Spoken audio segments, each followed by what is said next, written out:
Bonsoir, frères et sœurs, dans le nom de notre Seigneur Jésus-Christ. Je suis heureux ce soir de vous retrouver comme d'habitude, toujours dans l'enseignement de la parole. Frères et sœurs chrétiens, chrétiennes, je veux vous encourager à ne pas baisser les bras car le dehors est très mauvais. Et la Bible nous dit que quand nous voyerons ces choses arriver, de ne point se soucier que nous devons tenir ferme, demeurer dans la présence et dans la méditation de la parole. Parce que rien ne va arriver avant que les enfants de Dieu ne le sachent pas. Donc de ne point nous lamenter, mais ayons confiance en Dieu le Père. Ceci étant, ce soir, nous allons parler de la petite et de la grande foi. Ce que nous devons savoir d'abord de la foi. Qu'est-ce qui est la foi? Quand nous lisons dans le livre de Hébreux 11 à partir du verset 1 à 3, la Bible nous dit la foi, c'est la ferme assurance de ce que l'on possède, mais l'on ne voit pas. En d'autres termes, veut dire ramener toute chose inexistante à l'existence. C'est ça la foi. Et aujourd'hui, beaucoup de chrétiens qui sont appelés filles ou fils de Dieu ont la petite foi au lieu d'avoir la grande foi.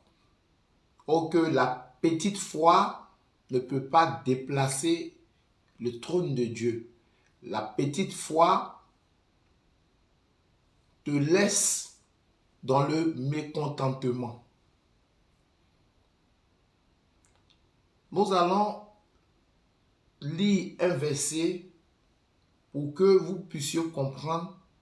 Un chrétien, c'est celui qui doit avoir la grande foi.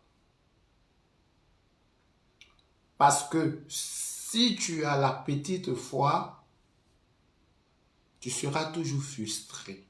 Mais comment avoir vraiment la grande foi? Et jour et nuit sur notre plateforme, je dis à mes frères et sœurs que la parole de Dieu ne s'éloigne pas de ta bouche, que tu la médites jour et nuit et qu'elle soit comme un collier sur ton cou afin que tu réussisses dans tes entreprises. Quand la Bible nous parle de nos entreprises, c'est tout ce que nous vivons quotidiennement. Ceux qui désirent avoir des enfants, le travail, la femme, la résolution de leurs projets, des situations qu'ils traversent dans leur vie. Mais tant que tu ne vas pas à la rencontre de la parole, il est difficile de comprendre la dimension de la foi. Il est difficile de grandir spirituellement. Il est difficile de déplacer les montagnes de ta vie. Être chrétien, ce n'est pas seulement de se contenter que je suis baptisé, confirmé. Donc je crois en Christ. On peut être baptisé, confirmé et ne pas croire en Christ. Et qu'est-ce qui fait cela? Ce sont les situations de la vie que nous rencontrons quotidiennement. Parce que la Bible te dit que tu es appelé enfant de Dieu lorsque tu es engendré en Christ par le baptême et que Dieu t'a donné toute puissance et autorité de marcher sur la tête des scorpions et des serpents. Mais est-ce que tu crois en cette parole d'abord? Parce que pour que cette parole puisse se manifester dans ta vie, tu dois croire en cette parole. Tu dois l'intérioriser à l'intérieur de toi. Et cette parole va prendre forme. Mais tant que cette parole n'est pas intériorisée à l'intérieur de toi, mon frère, tu as une petite foi. Je vous donne l'exemple de Pierre. Pierre a mangé avec Jésus. Pierre a été formé avec Jésus. Donc, Jésus était son mentor. Mais Pierre disait, Jésus, je te suivrai partout où tu irais. Je serai avec toi. Mais lorsque les situations sont arrivées, vous avez vu le reniement de Pierre. Parce qu'on peut être chrétien pensant que nous sommes affermis et nous sommes assis sur cette pierre. Nous avons bâti plutôt notre vie sur cette pierre angulaire qui est le rocher du Christ. Mais en réalité, c'est faux. C'est quand tu seras éprouvé, là tu verras la dimension de ta foi. Si tu as la petite foi ou tu as la grande foi. Mais Pierre avait la petite foi parce qu'il marchait avec Jésus. Il festoyait avec Jésus et Jésus l'enseignait. Mais lorsque Pierre a été éprouvé, c'était pour voir maintenant quelle était l'authenticité de sa foi. S'il avait une petite foi ou grande foi, en d'autres termes, la moindre foi et la grande foi. C'est pourquoi, frères et sœurs, j'essaie dans mon introduction de développer cela pour que vous puissiez comprendre la dimension de l'outil qui peut nous aider à contenir le monde et à être heureux.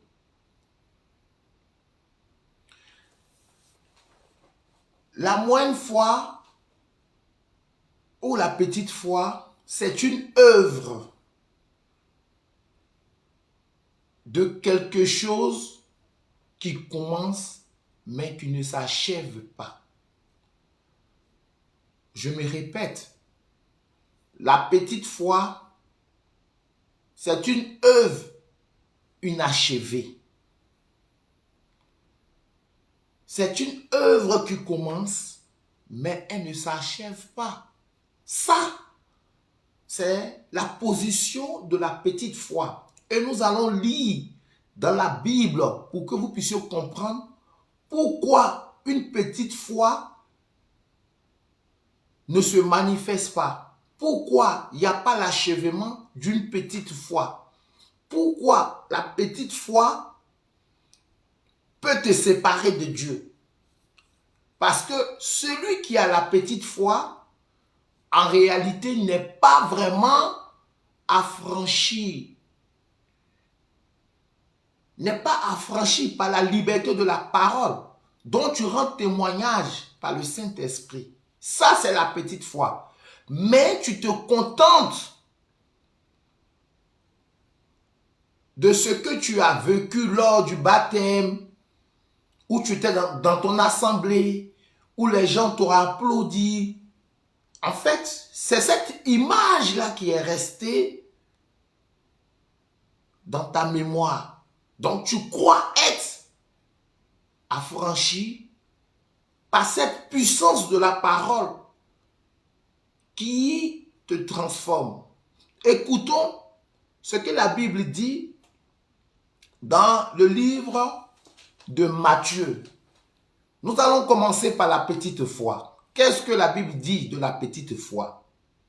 La petite foi, regardez lorsque Jésus parla à Pierre.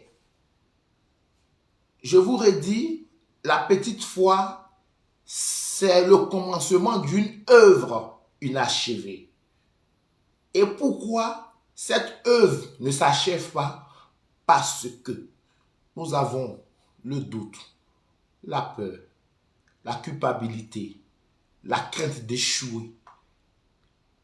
C'est pour cela, le commencement de cette œuvre n'aboutit pas à sa fin et elle est interrompue par tous ces peurs, ces échecs, ces culpabilités, ou avoir la liberté de vivre n'importe comment. Ça, c'est la petite foi. Je vous donne l'exemple de Pierre. Lorsque Jésus, à la 4e veille de la nuit, Jésus alla vers les disciples en marchant sur l'eau. D'abord effrayé, les disciples qui étaient effrayés déjà, vous voyez, il y a une peur. Mais Pierre a pris le courage, vous voyez, le commencement, le courage.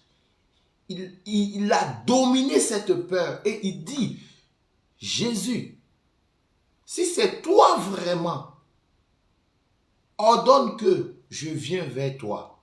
Ça, c'est le commencement de une œuvre. Tu t'es pas laissé pris par tes émotions. Tu t'es pas laissé envahir par la peur. Tu t'es pas laissé envahir par ce que tes yeux voient. Voilà le début de la petite foi. Il a cru avec autorité en disant, Seigneur, si c'est toi, ordonne que je vienne vers toi. Voici la dimension et le courage d'une petite foi qui commence son œuvre, mais qui ne s'achève pas. Regardez ce que la Bible va dire dans Matthieu 14, à partir du verset 27 au verset 31. Qu'est-ce que Pierre demande à Jésus? Seigneur, si c'est toi, ordonne que je vienne vers toi. Et il dit, Jésus leur dit aussitôt, rassurez-vous, c'est moi, n'ayez pas peur. Pierre lui répondit, Seigneur, si c'est toi, ordonne que j'aille vers toi sur ces eaux. Et il dit, viens, Pierre. Pierre sortit de la barque et marchant sur les eaux pour aller vers Jésus. Mais voyant que le vent était fort, vous voyez, il y a une condition, il y a eu un départ, il y a eu une autorité, il y a eu une puissance. Il n'a pas... au début, il ne s'est pas apitoyé sur son intellect. Au début, il ne s'est pas apitoyé sur ce qu'il voit. Mais il s'est appuyé sur la parole. Il s'est appuyé sur la confiance de celui qui est son mentor. Il dit, Seigneur, si c'est toi, ordonne que je vienne vers toi. Là, déjà, il y a une dimension d'une puissance intérieur qui va se manifester de l'extérieur parce que son cœur n'était pas envahi de toute peur. Et Pierre commence maintenant à marcher sur l'eau. En marchant, voilà où quand tu vas te laisser dominer par tes émotions, par ce que tu vois, par ce que tu sens. Et qu'est-ce qui est arrivé à Pierre? On dit, mais voyant le vent, donc les émotions ont commencé à prendre Pierre. Et son cœur ouvre une porte de doute, de peur, de lamentation, de perdre sa vie. On dit, mais, quand on dit mais déjà, vous voyez, donc quand nous lisons aussi la Bible, faites attention et mais, donc, si, ça change tout le contexte. En toute promesse, il y a toujours quelque chose. C'est pourquoi la Bible nous parle que pour obtenir tout résultat, il faut avoir un investissement et c'est une relation avec ton Dieu. Il faut avoir un investissement. L'investissement, ce n'est pas à la bouche, mais c'est croire à la parole de Dieu, avoir confiance. Mais quand Pierre maintenant raisonne par ce qu'il voit, par le vent, son cerveau, son intelligence a commencé à envahir son cœur de la peur, parce qu'il a peur de perdre sa vie. Et il eut peur, et comme il commençait à s'enfoncer, il criait, Seigneur, sauve-moi. Aussitôt Jésus étendit la main, le saisit et lui dit, homme de peu de foi, pourquoi as-tu douté? Voici le mot qui fatigue nos frères chrétiens, nos frères qui ont reçu le baptême, nos frères qui sont confirmés, nos frères qui sont chantent à l'église, nos frères à longueur de journée, qui sont applaudis à l'autel de Dieu. Mais vraiment, ces personnes-là n'ont pas compris que la petite foi se raisonne par ces genres de choses. Tu commences une œuvre que tu n'achèves pas. Pourquoi cette œuvre n'est pas achevée? Parce que tu as chuté dans le péché. Parce que tu as chuté dans l'incrédulité. L'incrédulité, c'est de se séparer de Dieu. L'incrédulité, c'est faire tout ce qui n'honore pas le nom de Dieu. Et qu'est-ce que Jésus dit? Jésus dit, pourquoi as-tu douté, homme de peu de foi? Point d'exclamation. Ou bien point d'interrogation, excusez-moi. Point d'interrogation. Homme de peu de foi. Vous voyez déjà le ton de la parole. Et cela attriste le cœur de Dieu. Parce que celui qui a engendré à Christ n'est pas un homme de peu de foi. Mais c'est un homme qui est conduit par la parole. Dont le guide, c'est le Saint-Esprit. Lorsqu'il commence une œuvre, cette œuvre s'achève. Une œuvre qui n'est pas achevée est une petite foi. Et une petite foi ne peut pas déplacer le trône de Dieu.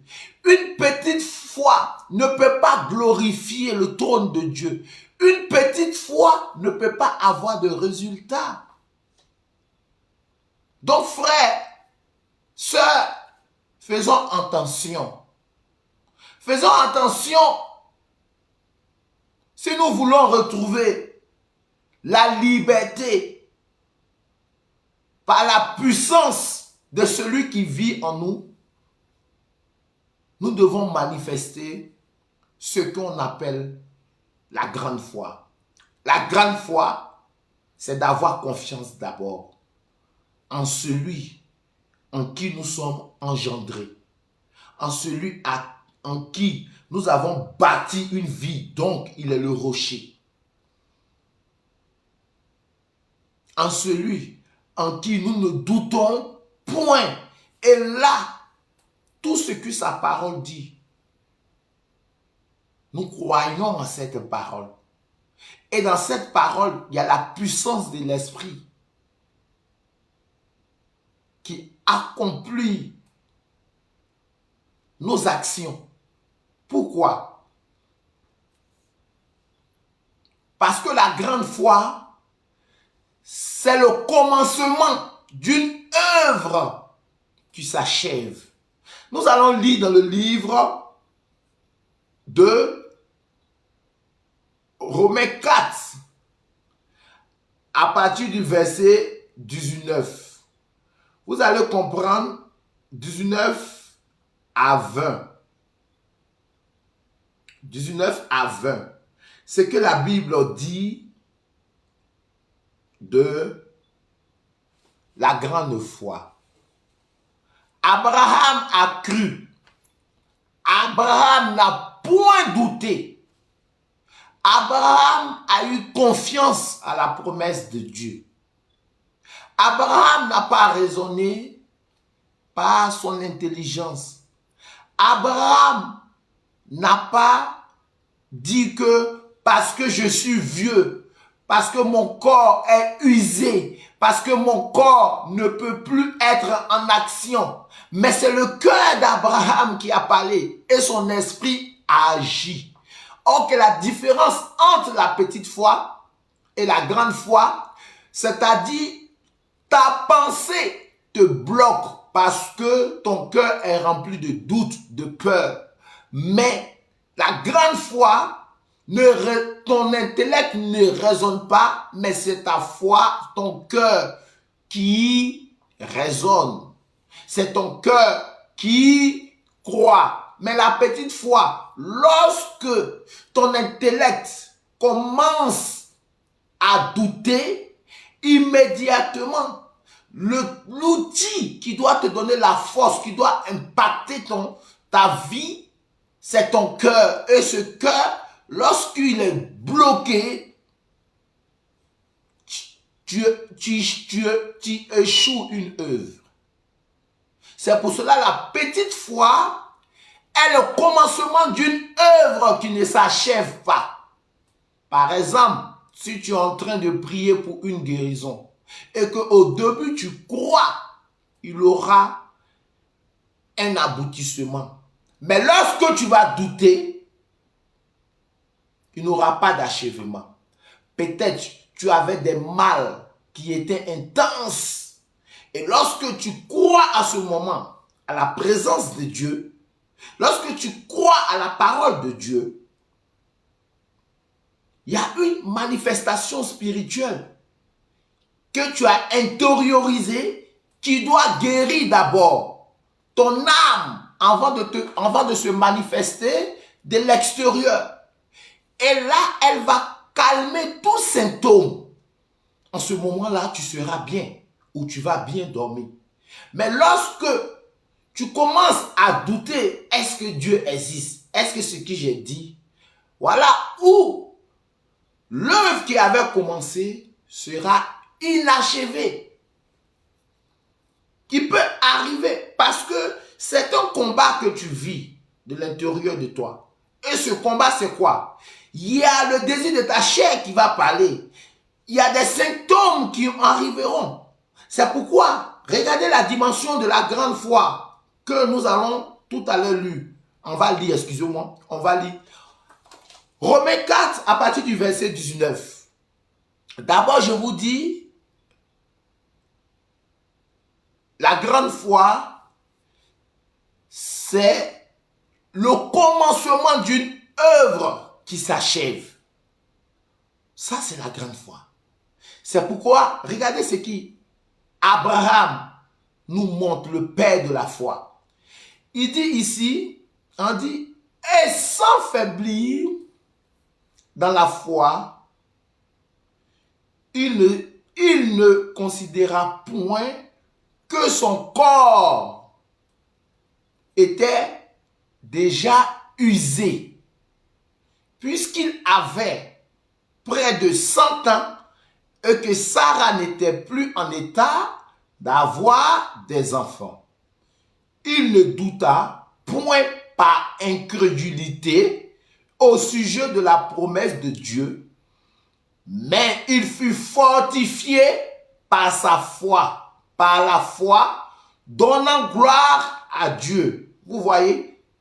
Donc, quand nous lisons ces textes, d'abord, le texte nous fait comprendre que Abraham n'a point faibli dans la foi. Il a cru à la promesse de Dieu. Il avait confiance en Dieu. Pourtant, il avait plus de 100 ans. À 100 ans, il est difficile de pouvoir se déplacer, de pouvoir faire des mouvements. Mais Abraham n'a pas bloqué son intelligence parce que ses yeux voient. Abraham n'a pas dit que parce que je suis un vieillard. Vous voyez, Abraham a gardé son cœur par cette parole que Dieu l'avait donnée, cette parole que Dieu avait dit. Pourtant, Abraham ne pouvait pas monter, c'est-à-dire aller avec sa femme. Mais Abraham a cru en cette promesse, ne disant pas que je suis usé, je suis fatigué, mon corps me fait mal. Il n'a point douté. Abraham est allé avec Sarah. C'est-à-dire à 100 ans, Abraham a couché avec Sarah. Jusqu'à obtenir la promesse de Dieu, qui est Isaac. Vous voyez, on dit il n'a point douté par incrédulité.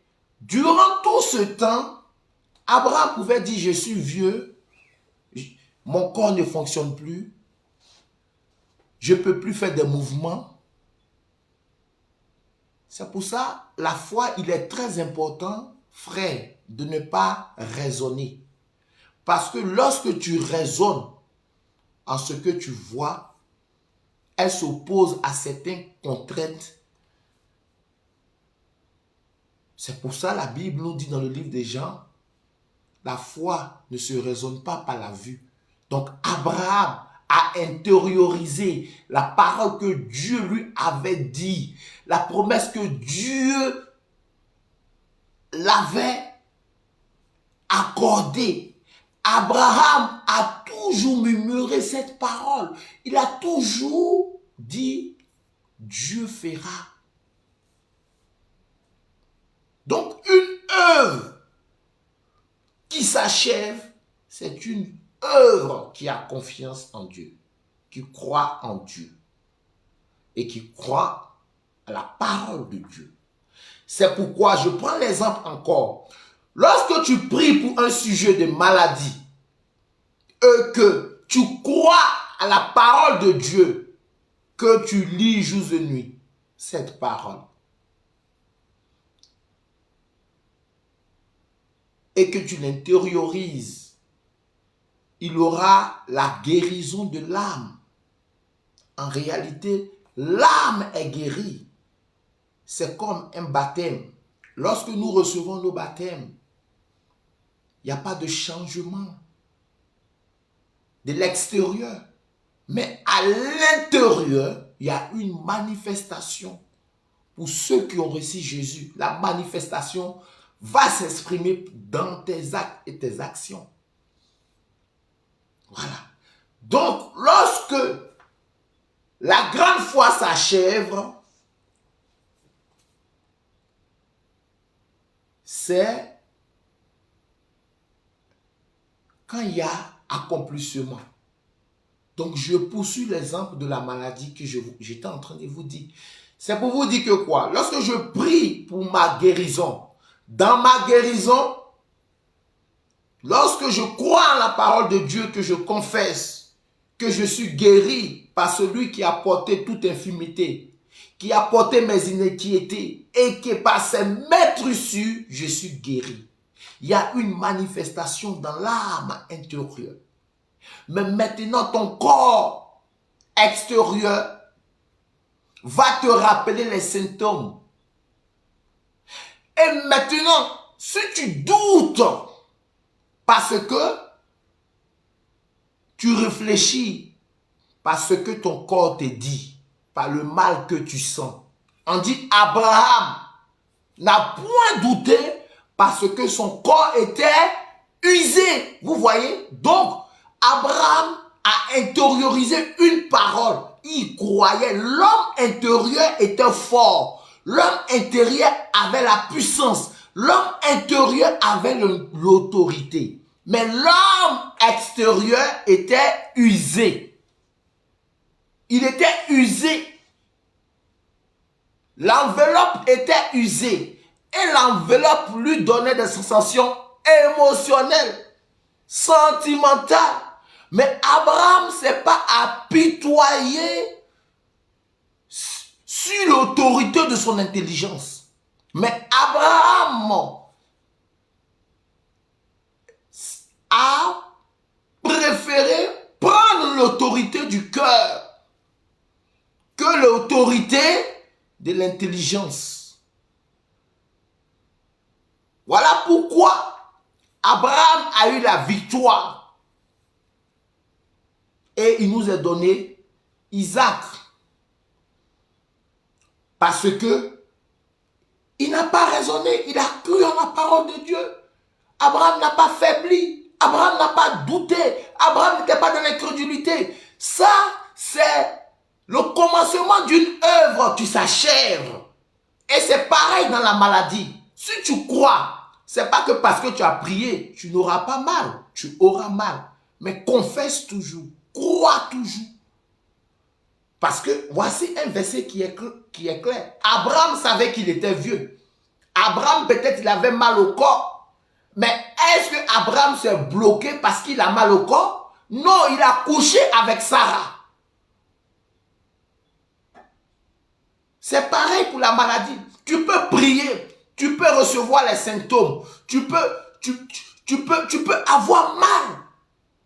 Mais rejette ces symptômes. Rejette tout ce que tu vois. Ne raisonne pas par la vue, ni par tes émotions. Ça, c'est la grande foi. Et la parole s'accomplira.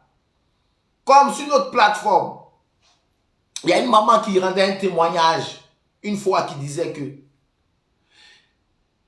il y a une dame qui avait eu de la boîte et devant l'église, elle a confessé qu'elle est guérie au nom de Jésus. Et des chrétiens de peu de foi raisonnaient par la vue parce qu'ils voyaient la boîte qui était toujours là et ils voyaient l'apparence. Mais spirituellement, ces mamans étaient guéries. Durant des mois, la boîte disparaît. La guérison se manifeste à la confession de la parole et après, il y a le résultat. Ce n'est pas parce que tu as dit que tu es guéri. Oui, tu es guéri, mais tu crois en cette parole et cette parole aura une puissance. C'est comme ça. Et je vous donne un exemple pour que vous puissiez comprendre encore. Lorsque Jésus avait faim et Jésus s'est rendu vers un figuier, pensant que c'était la saison de pouvoir obtenir des fruits pour manger. Et quand Jésus est arrivé devant ce figuier, il a vu qu'il n'y avait pas de fruits. Jésus a maudit le figuier. Mais lorsque Jésus a maudit le figuier, physiquement, le figuier était là. Il avait ses feuilles. Mais spirituellement, par sa parole, le figuier déjà a commencé à sécher à la racine. Donc, il y a eu déjà un travail qui était en train de s'accomplir. Et 2 jours au retour où ils sont passés, Pierre et d'autres disciples, à leur retour, Pierre constate que le figuier a séché 2 jours. Donc dis-toi que ta guérison peut durer 1 jour, 2 jours, 3 jours, 1 année ou 2 ans avant qu'il y ait une manifestation. Ton but c'est de confesser, ton but c'est de croire, ton but c'est de proclamer. C'est tout ce que Dieu te demande. Le reste, il va s'en charger. C'est pourquoi l'œuvre de la grande foi, elle s'achève lorsque nous gardons nos cœurs de toutes choses et que notre intelligence ne raisonne pas à ce que nous voyons, quel que soit l'échec, quelles que soient les douleurs, quelles que soient les amertumes, quelles que soient les souffrances, je garde la promesse de Dieu, je suis dans l'accomplissement de l'œuvre que je désire obtenir. Ceci étant, frères et sœurs, que Dieu vous bénisse, que ce petit enseignement puisse vous aider à comprendre le thème de la petite foi et de la grande foi.